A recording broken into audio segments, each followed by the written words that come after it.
rehabilitated, and real entertaining. This is the Carl Jackson Podcast. All right, welcome to the Carl Jackson Show podcast on this Wednesday edition. I'm glad that you could join me today. I got a lot of news that I just want to touch on this morning before I get to the major topic that I want to talk about. And the question that I want to pose to you is, how should Christians feel about marijuana use? How should people of faith feel about marijuana use? I want to talk about that. A lot of, I used to be a fan of the films Friday with Ice Cube and is it Chris Tucker, Puff Give? That was before my save days. All right. But anyway, it takes me back to those days. I think I'm a voice crying in the wilderness. I think that medicinal marijuana use is stupid. I think recreational marijuana use is absolutely stupid. And I'll give you evidence as to why that is. So it isn't just me. I understand that there's people out there that will say, hey, listen, this war on drugs has been a complete and utter failure. And to some extent, I would agree with them based upon the way that we've been fighting.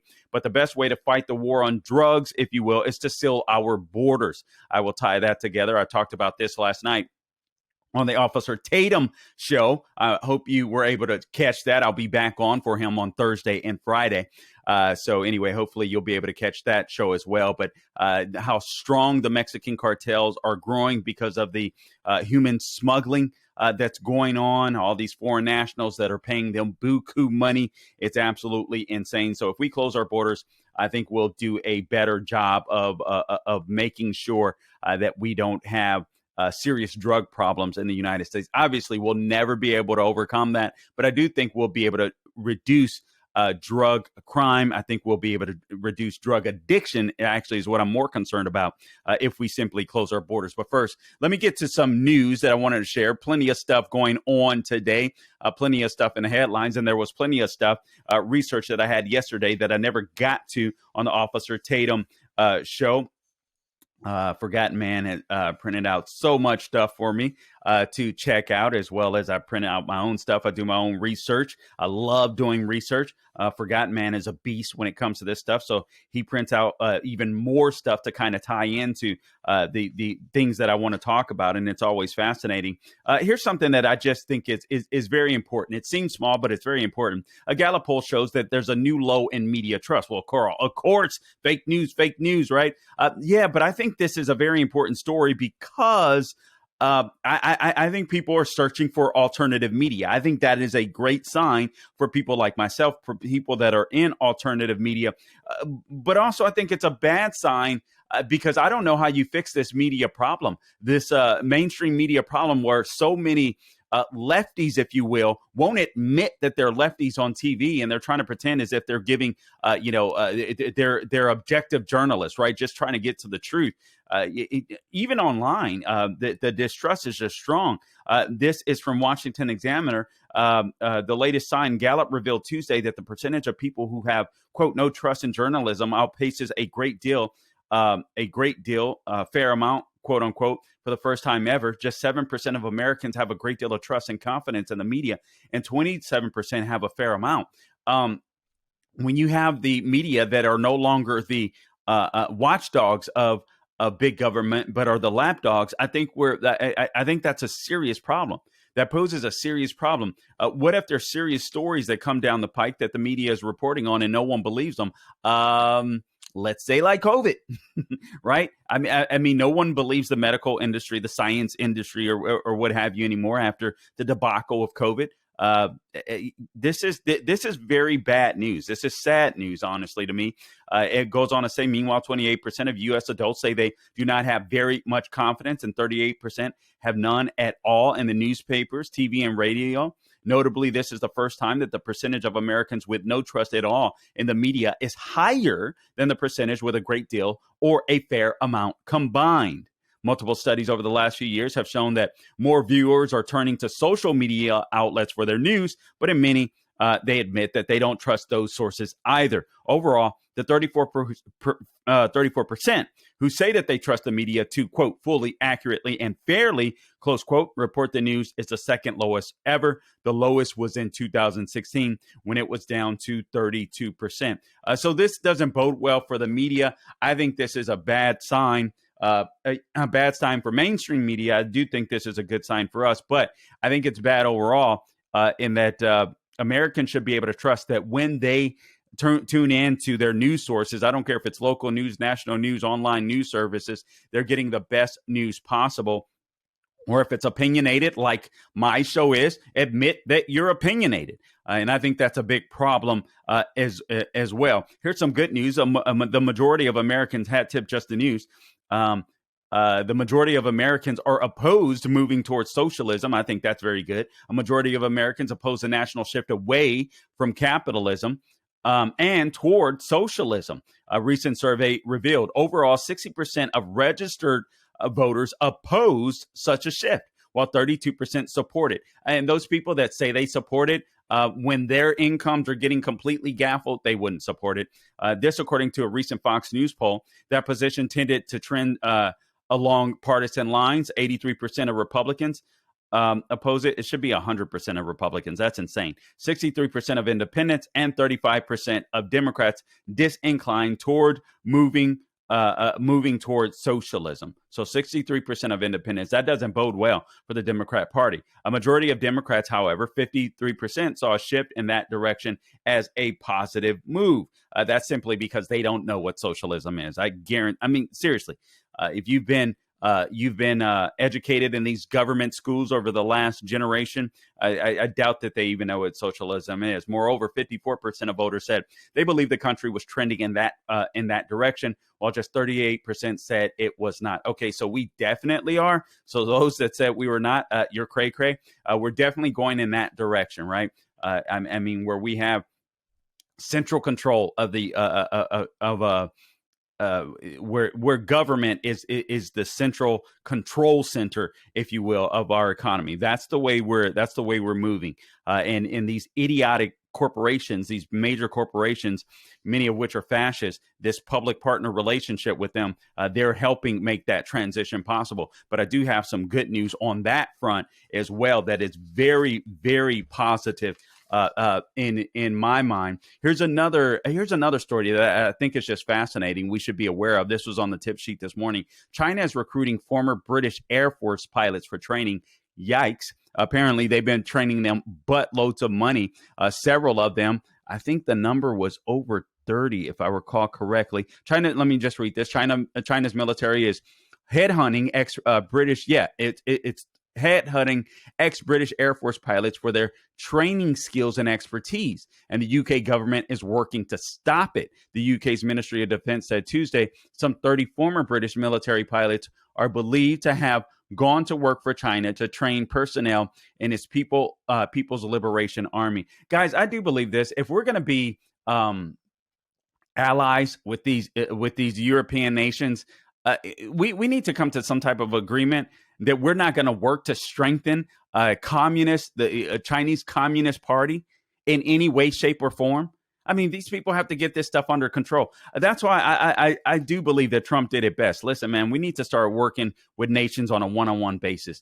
If you're not promoting America's best interests, why are we working with you at this point? I understand there's always going to be some need for trade, right? But we can work with nations on a one-on-one basis like President Trump was doing.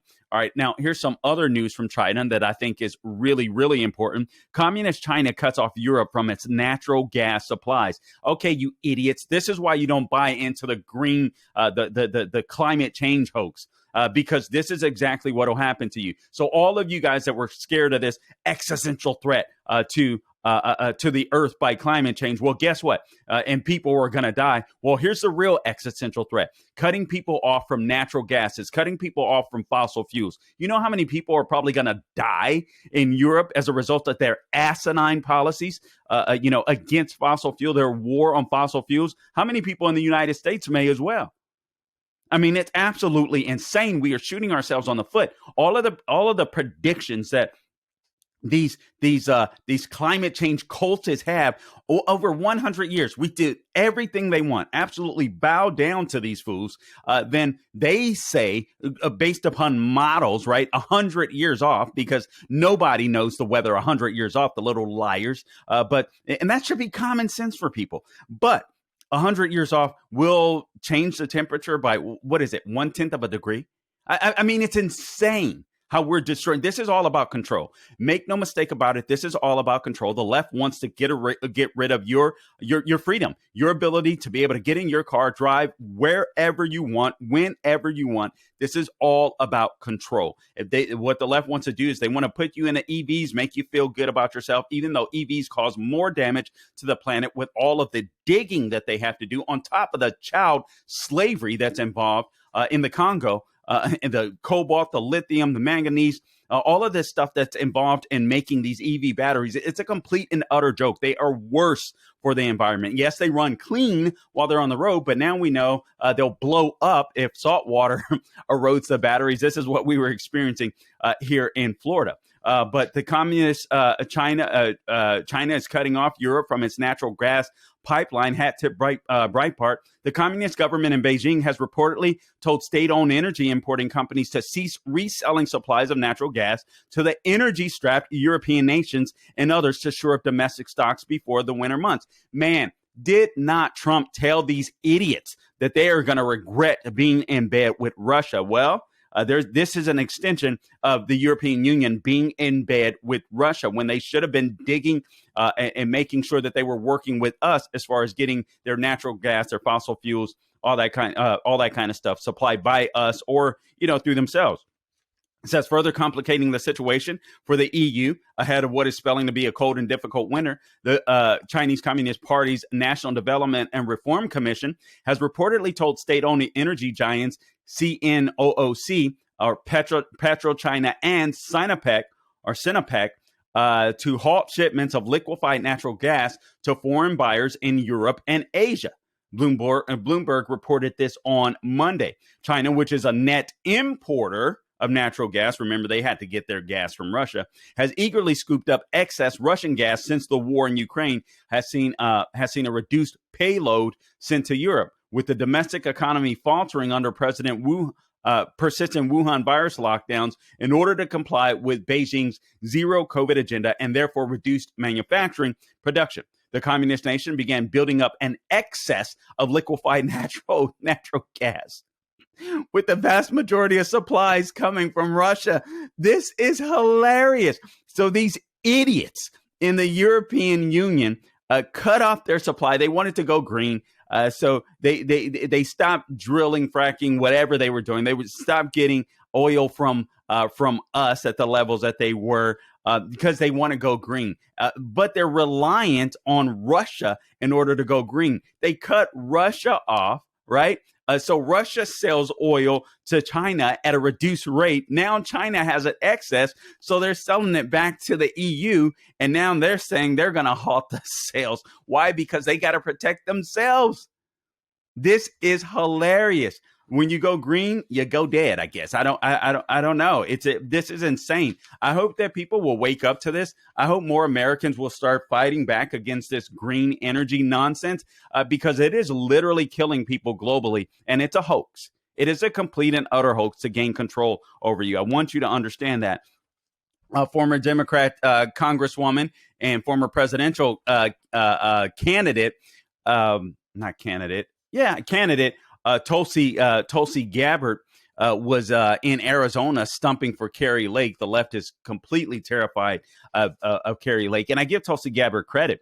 I saw her on Fox yesterday at the event interviewing with, I believe it was Laura Ingraham that I watched. And she's serious. Not only has she left the Democrat Party, she's now a registered independent. Now, listen, I'm not one of these people that believe that, oh, man, we got to bring her into the Republican fold. I got to be honest with you. I think she's more valuable as an independent or perhaps even as a Democrat that's speaking sanity and truth. And she can look at policies objectively and say, hey, okay, even though she was far left in the Congress, make no mistake about it, Tulsi Gabbard was not a moderate by any stretch of the imagination.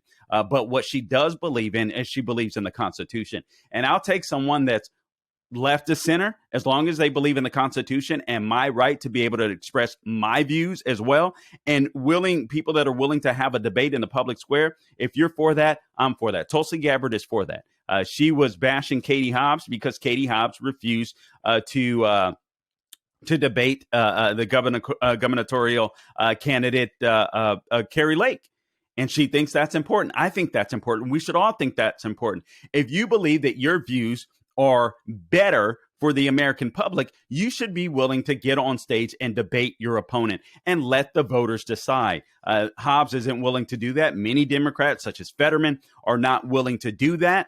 And I think I understand why. All you have to do is look at some of these debates. Marco Rubio with Val Demings last night. Herschel Walker, everybody thought he would underperform with Raphael Warnock. He overperformed. Stacey Abrams, Brian Kemp. They have bad ideas. And when they debate those ideas, more people wake up. And that's exactly what they don't want. I mentioned this briefly last night in Eric Tatum's show. Calls are growing for Bubba Wallace to be suspended and face potential criminal charges for violent attack after the crash. I got to be honest with you.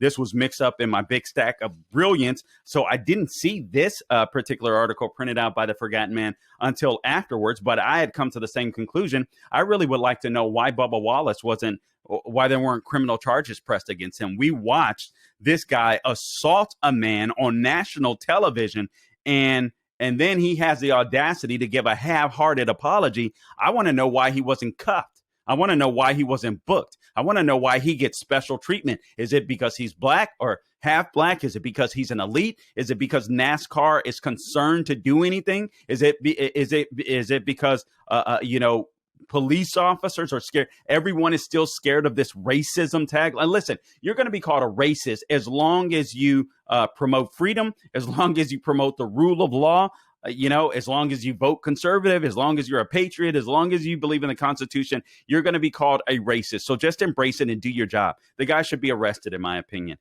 You know what? I don't know the deal with him. Obviously, there was an issue where he claimed, someone on his team claimed or whatever, reported that there was a noose in his one of his race car garages or something. Apparently, every single driver had the same noose to pull up a freaking garage. But it's almost as if people want to find the racist story, and NASCAR came around him, hugged this guy, and this is the way the guy acts. Listen, what you guys may not like what Kyle Larson did, bumping him up against the wall to get an advantage, but all of them do that all the time. Bubba Wallace overreacted, crashed into the guy, pulled him all the way down to the middle, or pushed him all the way down to the middle, and then proceeded to assault him as they got out of the vehicles. He should be cuffed, in my opinion. All right, a couple of other big things that I want to get to real quickly before we go into the topic of the day, and that is how should people of faith, how should Christians, how should Jews, how should Catholics, how should we feel about marijuana use? I am completely opposed to it. Medicinal marijuana, I think, is an oxymoron. I think it's totally stupid. Makes no sense. Another thing in the news, Biden looks to codify Roe should Democrats win the midterms. All right, so Democrats are not going to win the midterms. So that I doubt that that's even going to be sent to his desk. But this is a sheer sign of desperation. And what the left continues to argue, and I just want to prove them wrong with one stat.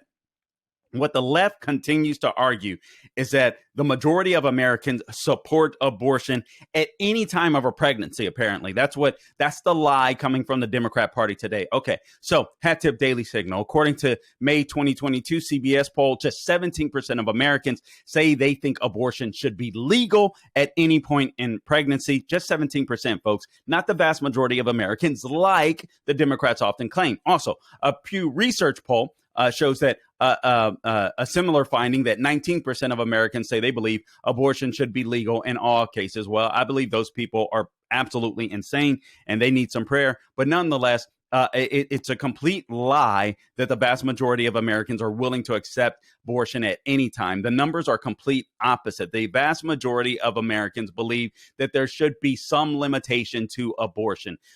Some people say a 12-week ban, a 15-week ban, even though you may be like me where I listen, I'm pro-life. From beginning to end. I want all people to have their babies regardless of the circumstances. But I understand that there's some women that have gone through tragic things where they would ponder the concept of abortion. I get it. I totally get it. I want the baby to be born. I get those situations. Those situations are extremely rare. They're extremely rare. The left likes to pretend. I think they're one.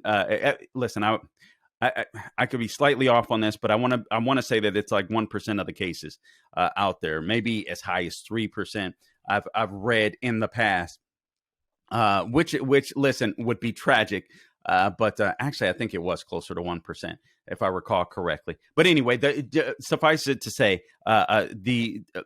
when there's incest, when there's child rape, those instances are extremely rare. So Dobbs versus Jackson is now settled law. And by that, listen, it's a word game, right? So I'm playing on what the left used to say, Roe v. Wade is settled law. Well, here's the deal.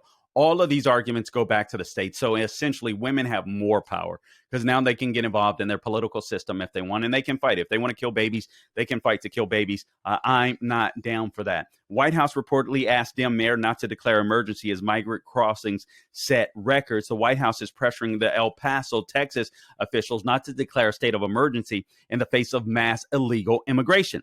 The Democratic mayor, I'll say Democrat. I hate saying Democratic. The Democrat mayor, Oscar Leeser, allegedly told a member of the El Paso City Council in a private conversation that the White House has urged him not to declare a state of emergency. Why would they do that? Because they know there is a state of emergency, and they want all Democrats to hold the line.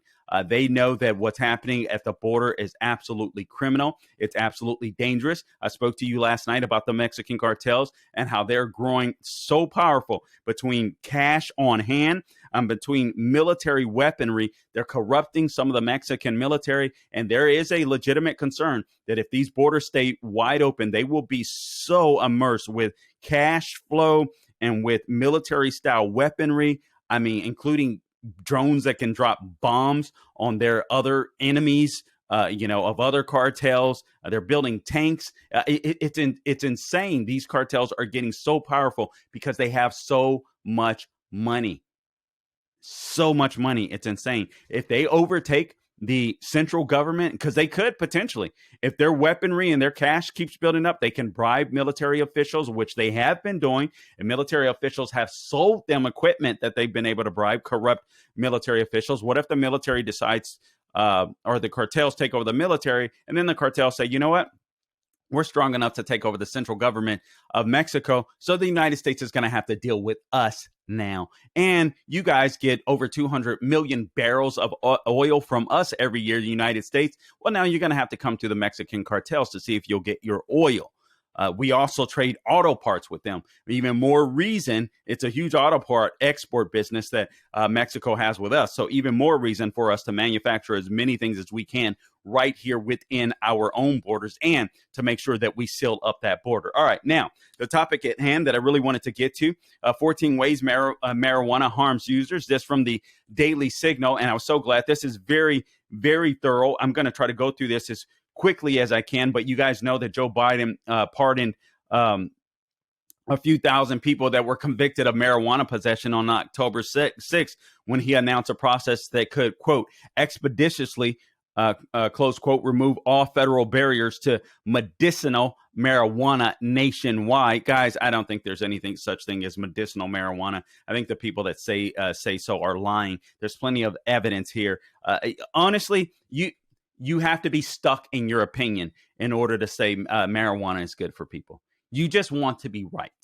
You just want to be right. And I get it. There are plenty of times where I want to be right. But when evidence suggests otherwise, we have to pay attention to the evidence.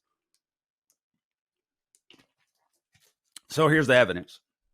There is a huge amount of evidence and a continuing growing body of evidence that proves marijuana, especially marijuana that contains the high levels of THC, are extremely dangerous for people. It causes psychological problems, physical problems, mental and emotional harms, and it often impacts the most vulnerable people in society. I mean, you see the homeless crisis in places on the West Coast, whether it's California, whether it's Oregon.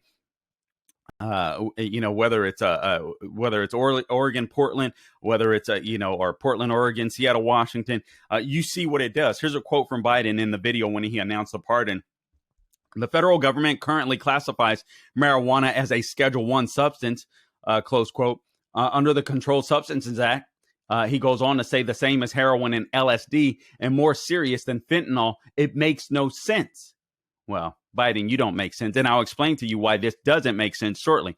Biden should have increased the classification of fentanyl. That's what he should have done, since we know, I think it's 3 grains of fentanyl can kill a person. But instead, what he did is he asked the Secretary of Health and Human Services, that's Xavier Becerra, and the Attorney General Merrick Garland, to initiate a process to review how marijuana is scheduled under federal law. Here are the consequences of that decision. Changing the drug schedule could see the government backtrack from classifying marijuana as a harmful substance with a strong potential for abuse. Well, Carl, they should backtrack. Marijuana isn't harmful. I mean, give me a break. They also want to remove federal laws that have constrained the 37 states that have legalized, quote unquote, medicinal marijuana. Guys, I got to tell you this. Addiction isn't freedom. One of the things that I want as a Christian conservative American that happens to be black, and listen, I want the same for myself. We're not all there, right? We have different journeys in life, but your goal and what you're blessed to be able to do in the United States, if you choose to be, you can be spiritually free. You can be physically and mentally free, and you can be financially free. We have so much opportunity in the United States that the left is trying to shut the door. These oligarchs and big tech and these elitists are amongst our politicians, and these major corporations are trying to shut the door on a lot of us, right, to become successful. But this is a big deal. Let me just a side note real quick. Something that I forgot to mention that is extremely important, because this is an important victory for those of us that love freedom. BlackRock sees further divestment, with Missouri withdrawing $500 million. Remember, BlackRock, these ESG scores, environmental, social governance scores, basically that control your behavior. As an American citizen, if you don't abide by their rules, you can't get credit. Maybe you can't, maybe you can't get a loan for a car, a loan for a home, so on, et cetera. This is what these fascist corporations are trying to do. BlackRock is using other people's money in order to build up this social governance score, just like China has. It's absolutely scary, and we need to be on top of that. So praise God, more states are starting to step up and divest. That is a win. Missouri is now removing $500 million, or withdrawing $500 million of assets from BlackRock Inc. Screw BlackRock. If you have any money associated with BlackRock, make sure you get it out. As a matter of fact, I called my certified. Actually, I didn't call. I emailed. You have to do that by law. There has to be some written trail, right? So I emailed him and said, I don't want any money associated with BlackRock whatsoever, because there was. I didn't even realize there was at first. And by the grace of God, thank God, we were able to make sure that we are no longer investing at all with BlackRock. I suggest that you check your report to make sure, your monthly report, to make sure that you have no investments with BlackRock, that they aren't managing any of your assets. We need to get completely away from these people. All right, going back to this issue of marijuana. All right, so Americans have been duped for decades that, okay, marijuana use, it's going to, it's harmless. It's going to reduce pain. It's a natural cure, an all-purpose cure. Always follow the money. Always follow the money. Here's a Gallup poll. This from August. They found that 53% of Americans believe marijuana has positive effects on those who smoke it. So 53% of Americans, unbelievable, who smoke it, it has a positive effect of those who smoke it. Apparently, they haven't been around people that have smoked it a lot. I have in the past. And I'm telling you, I can't tell you one good story, not one. And I know so many people that smoked it. I can't tell you one good story where someone didn't get addicted. I don't believe that addiction is freedom. I don't think you should either. 49% of breast cancer survivors who use cannabis believe marijuana fights cancer. This, according to a study that was published in January. But here's the problem: if it fights cancer, how come it doesn't? Where's the evidence of that? They believe. Where's the concrete evidence? Here's the reality. Immediate acquisition of a medical marijuana card increased the incidence and severity of cannabis use disorder. In other words, more people were getting addicted, and resulted in no significant improvement in pain. This, according to a Harvard psychiatry report in March. The research shows that Americans, especially young people, have developed intense psychosis. It stunted their mental development and taken their own lives thanks to the influence of marijuana. So suicide rates are up amongst users. There are much higher levels of THC today than existed in the past, a compound that induces a brief period of pleasure. But it can trigger long life addiction or lifelong addiction. And I've seen that. More research shows the use of higher potency cannabis with higher THC levels associated with an increased risk of psychosis and severe addiction known as cannabis use disorder. That's according to a systemic review. The amount of CBD, which is the chemical within weed, if you will, that's supposed to help you. They've only seen literally minimal or modest health benefits to none.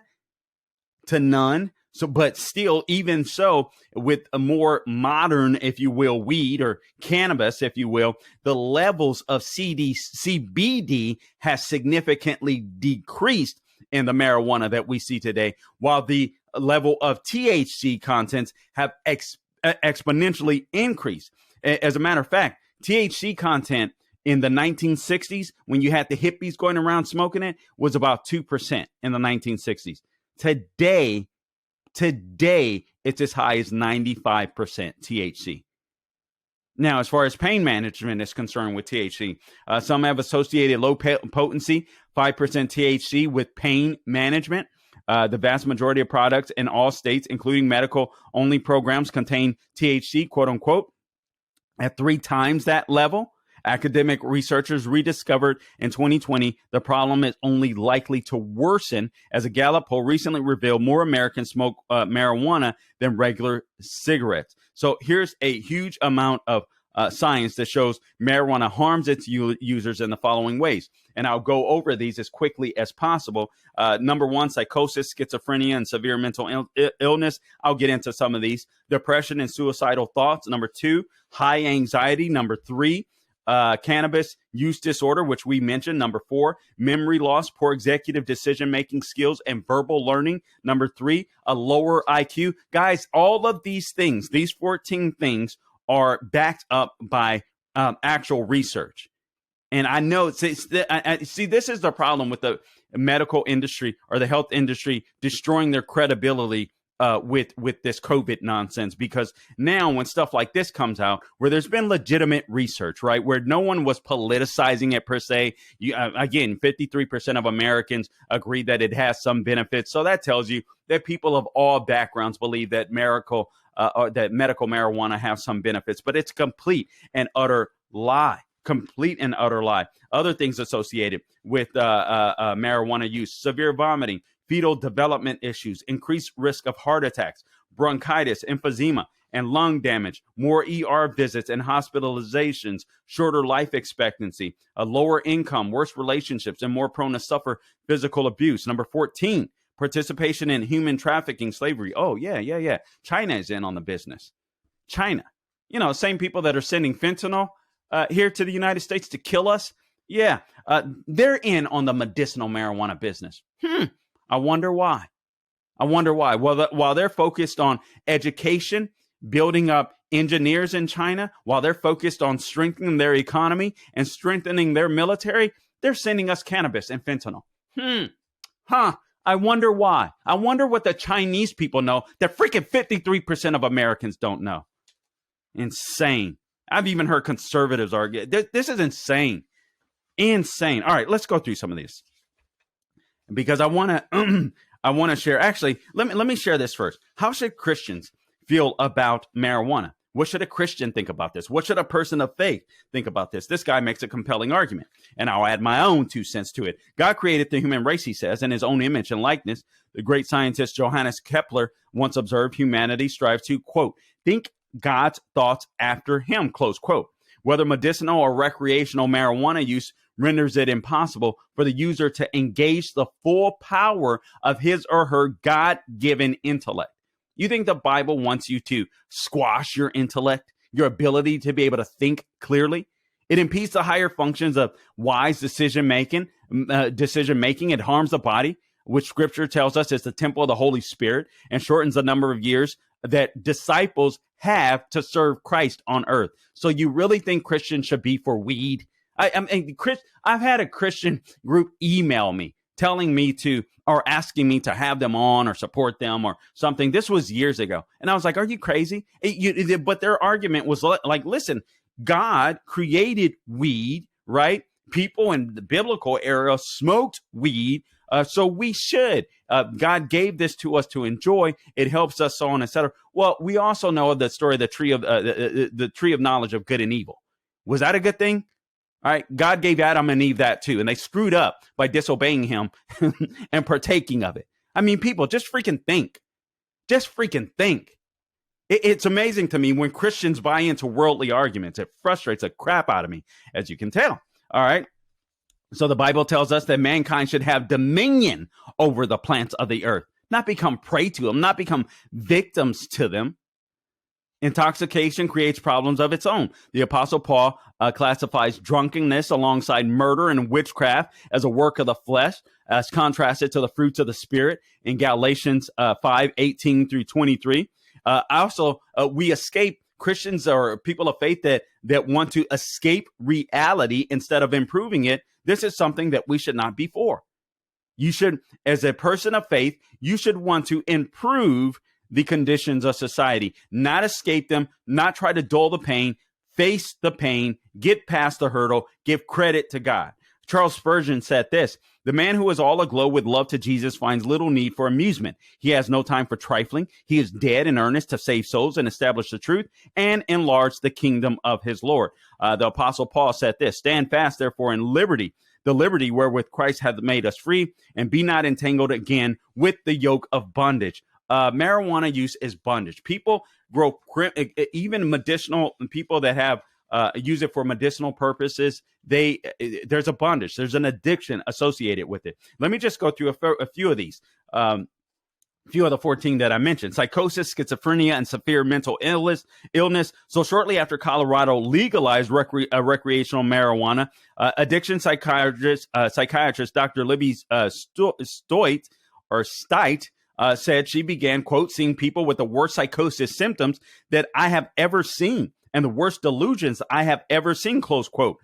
They had not ingested hallucinogenic narcotics such as LSD or peyote. They got high on THC. Emergency room cases of cannabis-induced psychosis increased 54% in Colorado after they legalized it. All right? This is within 3 years of the legalization. Things got so bad that the Golden State is considering slapping yellow warning labels on legal marijuana products, warning, and here's the quote: cannabis may contribute to mental health disorders, including psychotic disorders such as schizophrenia. This is in California. This is what they're considering slapping on their weed. Numerous studies for years have backed up these experiences. Marijuana use makes people more likely to develop a psychosis and makes the symptoms even worse. The developing adolescent brain is most susceptible to the psychosis-inducing impact of cannabis. The APA, American Psychiatric Association, has a strong sees a strong association of cannabis use with the onset of psychiatric disorders. In 2019, researchers found that those who use a high potency marijuana every day are 5 times more likely to develop psychosis than those who never smoke. Eradicating marijuana use, they say, would reduce all cases of schizophrenia by 10% across the board. Also, frequent cannabis users have increased risk of developing psychosis, schizophrenia, and that too at an earlier stage in life. An increase in frequency and dose of cannabis use are most predictive of future psychosis, schizophrenia development. All right. This was found through a systematic review of the research that was published in 2020. They go on to say, and I quote, THC in cannabis also makes schizophrenia and psychosis symptoms worse and causes more relapses and hospitalizations. So they go on to say some try to argue over the cause, claiming that predisposed those predisposed to have psychiatric problems or symptoms began smoking marijuana to manage the symptoms. But Canadian researchers revealed that teenage marijuana use 1 year predicts the onset of psychotic symptoms 12 months later. They wrote that marijuana use causes psychosis and not the opposite. All right, depression and suicidal thoughts. And an analysis of survey data from more than 280,000 young adults from 18 to 35 showed that cannabis marijuana, that's a huge sample, use was associated with increased risk of thoughts of suicide, suicide planned, and suicide attempts. This according to the National Institutes of Health. People who use marijuana are more than twice as likely to consider suicide as non-users. Daily use triples the chance of suicidal ideation. According to a June 2021 NIH study published in JAMA, the risks were greater for women than for men. Number 3, high anxiety. Many people turn to marijuana to relax and reduce symptoms. Symptoms of anxiety. Anxiety and panic reactions are the most commonly noted negative acute effects of marijuana intoxication, notes the University of Washington's Alcohol and Drug Abuse Institute. They've got all types of studies from all different places around the country and even the globe to prove essentially that this isn't just a study that a conservative group or a liberal group or a liberal college versus a conservative college. Researchers across the globe are coming up with the same data based on evidence, not based on your political ideology or how you feel about marijuana, based on evidence, based on facts. No one that is a person of faith should be hoping that someone gets addicted to a chemical that's going to impact your ability to think clearly. Makes no sense and harm you mentally and physically. Makes no sense whatsoever. I could go on there, but I won't for the sake of time. Then cannabis use disorder. Legislators characterize marijuana as Schedule 1. I told you I was going to get back to this. Joe Biden talked about this. Drug abuse because it is addictive, especially in high potency doses. While studies vary, they show between 10 and 30% of marijuana users will develop cannabis use disorder, basically an addiction, right? So serious users cannot quit using the drug, even though it is causing the problems in their lives. I've seen this. I saw this too many times. Researchers compared those who obtained a medical marijuana card with the control group that began using medicinal marijuana 12 weeks later. Those who used medicinal marijuana earlier were twice as likely to develop cannabis use disorder as those who began later, and 3 times as likely if they suffered anxiety or depressive symptoms, according to a study published in March. All right. Medicinal marijuana caused addiction, but had, quote, no significant changes in pain severity or anxiety or depressive symptoms. Number 5, memory loss, poor executive decision-making skills, and verbal learning. January 2022 meta review of studies covering 40,000 people concluded that marijuana users have, quote, a diminished ability to learn, retain, and retrieve verbal information. The deficit, and I quote, may have repercussions for users' occupational functioning, independent living, and ability to navigate through their daily life adequately, it said. Harvard Medical School researchers agreed. There's no question that marijuana can produce short-term problems with thinking, working memory, executive function, and psychomotor function. All right? Why would you want that? New research shows marijuana mental impairment could last for weeks, if not longer. A review of 62,454 brain scans found that marijuana abuse added 2.8 years to the brain's age and greatly reduced the blood flow. Lower IQ. Youth who use marijuana on a regular basis lose on average 8 points in their IQ, and it never comes back even when they stop the use of marijuana. Why would you want that? Why would you want a dumbed down society that's addicted? Severe vomiting. As many as 1 in every 3 regular marijuana users will experience cannabinoid hyperemesis syndrome, chronic and prolonged bouts of vomiting, often accompanied by stomach cramps. Alisi vomited, this according to a New York Times report, vomited 20 times in 1 hour after she began vaping waxes and oils with 90% THC levels at age 14. Cases of cyclical vomiting have increased 60% from 2005 to 2014 in tandem with the increase in medical marijuana use. Fetal development issues. Marijuana has long been associated with lower birth weight, yet it may lead to a host of other long-lasting problems. Marijuana use during pregnancy may cause fetal growth restriction, premature birth, stillbirth, and problems with brain development. Guys, I'm saying this. This is from the Substance Abuse and Mental Health Services. The evidence is overwhelming. The stuff is not good for you, especially with the higher THC levels that we have today. Again, upwards of 95% in some cases of THC concentration in your weed, as opposed to 2% in the 1960s. And look at what the 1960s did for us. Look at all these freaking hippies that are running the country right now. And they only had 2% of THC in their weed, for God's sakes.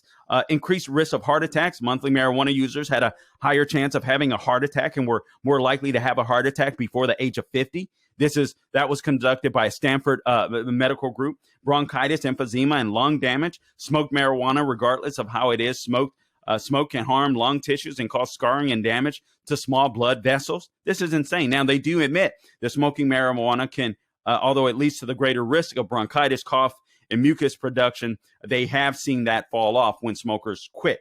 All right. But prolonged cannabis use led to overinflated lungs and increased resistance to airflow to a greater extent than tobacco. More ER visits and hospitalizations. Marijuana users were 22% more likely to visit the emergency room to be hospitalized than those who do not partake. This, according to a Canadian study this June, implying that cannabis leads to overall poor health. Number 12, shorter life expectancy. Men who use marijuana heavily at age 18 and 19 were 40% more likely to die by age 60 and than those who never touched the drug. This, according to a groundbreaking study published in the American Journal of Psychiatry. Number 13, lower income, work relationships, and more prone to suffer physical abuse. Guys, we know this. This is common sense. A study that tracked 1,000 regular marijuana users from age 18 to 38, quote, found that regular cannabis users experience downward social mobility and more financial problems, such as troubles with debt and cash flow, than those who did not report such persistent use. Man, I mean, I can go on. Participation in human trafficking, slavery. All right, this is number 14. This is interesting. Legal marijuana dispensaries in California have sold marijuana cultivated by human trafficking victims, noted ABC's Jacob Sabaroff in his documentary Captives of Cannabis. A law enforcement officer estimated that 45% of the illegal dispensaries that he raided involved human trafficking victims from Asia, often the People's Republic of China. Chinese organized crime has gotten involved, he said. All right. These operations have victimized, quote, potentially thousands of trafficked Chinese workers, close quote, in at least 7 states. Marijuana use also harms non-users. While marijuana use is presented as an individual choice, it undeniably has an impact on the rest of society, especially those present in the cannabis user's home. There's no doubt about it. Guys, listen, I've done a lot of reading. I apologize for that, but I'm telling you, the evidence was just so overwhelming. I couldn't read all the studies, all the different things associated with it, but you can dive in deeper to this piece. I encourage you to find it. Actually, I'll put it up on my Facebook, 14 Ways Marijuana Harms Users, and I'll put it on my social media. Follow me on social media. I'm not sure that I even said that. My God, follow me on social media, The Carl Jackson Show. Please subscribe to the podcast wherever podcasts are found. Salem Podcast Network. All right, SalemPodcastNetwork.com, TheCarlJacksonShow.com. Apple, Google, Spotify, YouTube, Rumble. Please, YouTube, Rumble. We really need to build up the numbers there. You can help us out. Also, my Instagram account, wherever I am on social media, The Carl Jackson Show. Getter, True Social, Twitter, Facebook, wherever I am, The Carl Jackson Show. Mike Lindell, support our sponsor, Mike Lindell, My Pillow, a juggernaut. Right now, a special for you. All you have to do is call 1-800-858-0263, 1-800-858-0263, or go to mypillow.com. Click on the radio listener square. In both cases, whether you're calling or you go online, use the promo code Carl, C-A-R-L. Take advantage of the Giza Dream Sheets. Take advantage of the Perkel Dream Sheets, available in a variety of colors and sizes, now as low as $29.98 for my listeners. There's also a 3-piece towel set that normally sells for $49.99 with these soft, absorbent towels, but they're on sale for you, for my listeners, 1998. From $49.99 to $19.98. Please take advantage of that. Guys, I appreciate you tuning in to this edition of the Carl Jackson Show podcast. And until next time, do not grow weary doing good. God bless you.